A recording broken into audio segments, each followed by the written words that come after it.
Assalamualaikum warahmatullahi wabarakatuh. Kami dari kelompok 5 yang beranggotakan Nindita Fadilah, Seto Priya Utomo, Andika Surya, dan Ardian. Kami di sini akan mempresentasikan penentuan kos produk dan manajemen biaya di lingkungan industri maju. Keterbatasan penentuan kos konvensional. Akuntansi biaya kos konvensional adalah akuntansi biaya yang dirancang berdasarkan kondisi perusahaan yang bersifat mekanis. Dengan kondisi seperti itu, maka komponen biaya produksi yang dominan adalah biaya produksi langsung, yaitu biaya bahan baku dan tenaga kerja. Penentuan biaya overhead pada perusahaan yang menghasilkan produk tunggal.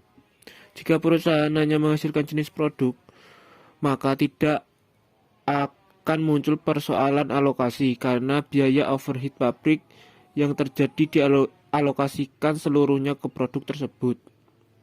Penentuan biaya overhead pada perusahaan yang menghasilkan banyak produk dengan unit based cost driver.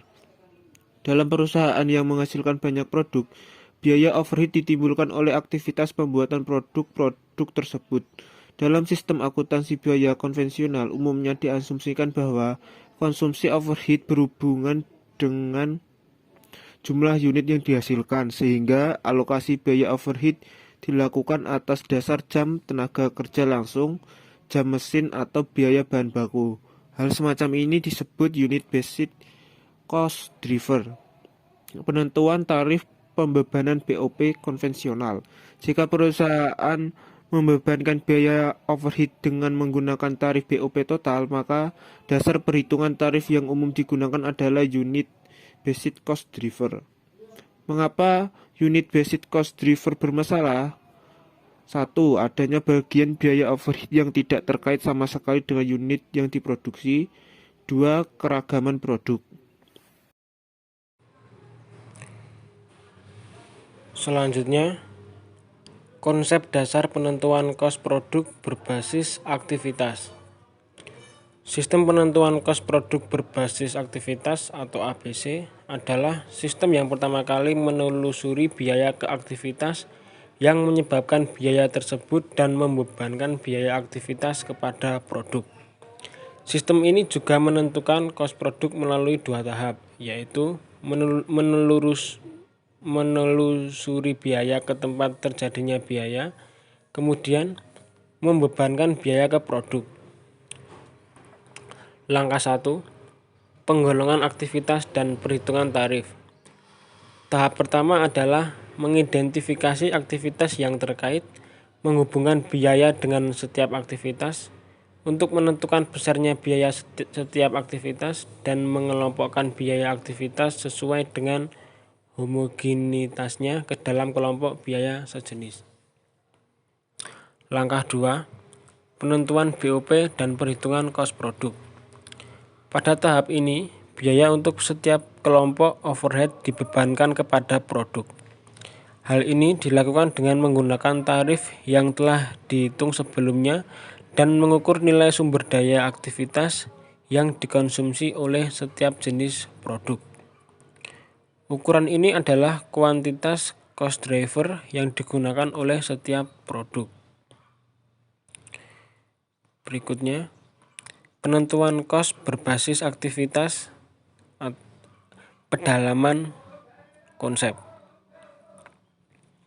Dalam uraian tentang sistem penentuan kos berbasis aktivitas, konsep ABC ini digambarkan secara sederhana. Prosedurnya mencakup mengidentifikasi aktivitas, mengelompokkan aktivitas yang saling berhubungan ke dalam sebuah grup, menghubungkan aktivitas dengan biaya dalam sebuah kelompok biaya yang sejenis. Penggolongan aktivitas dan penentuan homogenitas. Pengelompokan aktivitas ini mengurangi jumlah tarif BOP, menyederhanakan tugas penentuan kos, dan mengurangi kompleksitas penentuan kos berbasis aktivitas secara keseluruhan. Pembebanan biaya. Tujuan utama dilakukannya klasifikasi biaya adalah untuk membentuk homogeneous cost pool sehingga biaya aktivitas dapat dibebankan kepada produk. Perbandingan dengan penentuan kos konvensional. Dalam sistem konvensional, permintaan atau konsumsi overhead oleh setiap jenis produk hanya dijelaskan atas dasar unit based cost driver saja. Dengan demikian, dalam sistem konvensional, biaya dalam batch level, produk level, dan facility level dikelompokkan sebagai biaya tetap, yaitu biaya yang tidak dapat berubah jika volume produksi berubah. Pemilihan cost driver. Untuk menentukan cost driver, paling tidak ada dua faktor yang harus dipertimbangkan, yaitu biaya pengukuran dan derajat. Hubungannya antara cost driver dan konsumsi overhead sesungguhnya. ABC dan perusahaan jasa. Konsep ABC dapat pula diterapkan pada perusahaan jasa. Semua perusahaan jasa memiliki aktivitas dan output yang membutuhkan aktivitas tersebut. Selanjutnya akan diteruskan oleh teman saya, Andika. Implementasi konsep ABC. Ada dua persyaratan dasar yang harus dipenuhi sebelum sebuah perusahaan mengadopsi konsep ABC. Pertama, proporsi biaya non-unit based harus signifikan. Kedua, rasio konsumsi aktivitas unit based dan non-unit based harus berbeda. Sistem manufaktur JIT dan penentuan cost. Perbedaan antara sistem JIT dan tradisional. Faktor pembeda karakteristik JIT full truck system, tradisional bus truck system. Kuantitas persediaan JIT sedikit, tradisional banyak. Struktur manufaktur JIT sel manufaktur, tradisional struktur departemen.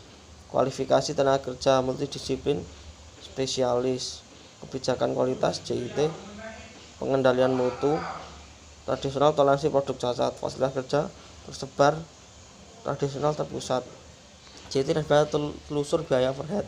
Dalam JIT sebagai pesan besar biaya overhead pabrik yang semula merupakan biaya bersama sekarang berubah menjadi biaya yang secara langsung dapat ditelusuri sejak anak pada produk atau berubah menjadi biaya langsung. Akurasi penentuan kos produk dan JIT. Biaya produksi langsung dapat ditelusuri produk secara mudah dan tepat. Implementasi JIT menghasilkan pengurangan jumlah pool biaya tidak langsung dan mengubah sebagian besar biaya tidak langsung menjadi langsung. JIT dan alokasi biaya Departemen Jasa. Downstream JIT, fasilitas jasa didesentralisasikan. Hal ini dilakukan dengan menugaskan karyawan yang memiliki keahlian khusus langsung ke lini produk. Pengaruh JIT terhadap biaya tenaga kerja langsung. Ketika sebuah perusahaan menerapkan sistem JIT dan mengotomatiskan sistem tersebut, maka jumlah biaya tenaga kerja langsung bukan secara signifikan. Pengaruh JIT terhadap pilihan persediaan. Atau persoalan yang dieliminasi ketika perusahaan menerapkan sistem manufaktur JIT adalah kebutuhan untuk menentukan kos produk guna penilaian persediaan. Pengaruh JIT terhadap pengaruh JIT pada perusahaan yang membuat produk atas dasar pesanan dilakukan sebagai berikut. Pertama, perusahaan harus memisahkan antara pesanan yang bersifat berulang dan pesanan yang bersifat unik. Kedua, dibuat sel manufaktur untuk menangani pesanan yang repetitif. Penentuan kos, proses dan JIT. Dalam sistem penentuan kos, proses tradisional, biaya produksi dalam produksi dikumpulkan atas dasar proses per periode waktu. Selanjutnya, output diukur untuk periode waktu yang sama. JIT dan otomatis. Penerapan sistem JIT biasanya diikuti oleh dengan otomatis manufaktur. Oleh karena itu, sebuah perusahaan yang mengadopsinya sistem JIT segera akan menerapkan teknologi maju proses produksinya. Backwards costing. Sistem JIT juga menyederhanakan akuntansi untuk arus biaya produksi. Penyederhanaan ini disebut dengan backflash costing karena sistem ini mengeliminasi rekening proses dan membebankan biaya produksi ke persediaan produk jadi secara langsung. Sekian dan terima kasih.